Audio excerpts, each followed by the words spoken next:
دعوتگران و مصلحان امت رو به شهادتن، همه رفتن. در افغانستان بیچاره و ستم دیده خیلی آدمای مؤثر کم و انگشت شمار مانده اند. هنوز فرصت است که قدری از یارا بدانید.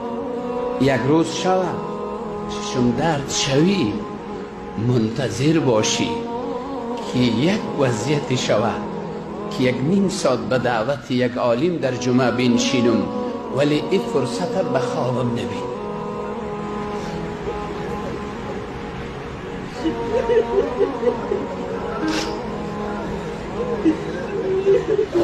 با والله قسم که به خوابم نبین.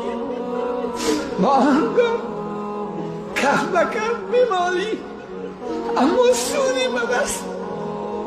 هر ملت تلاش کند که دل داعی را عزیز داشته باشد.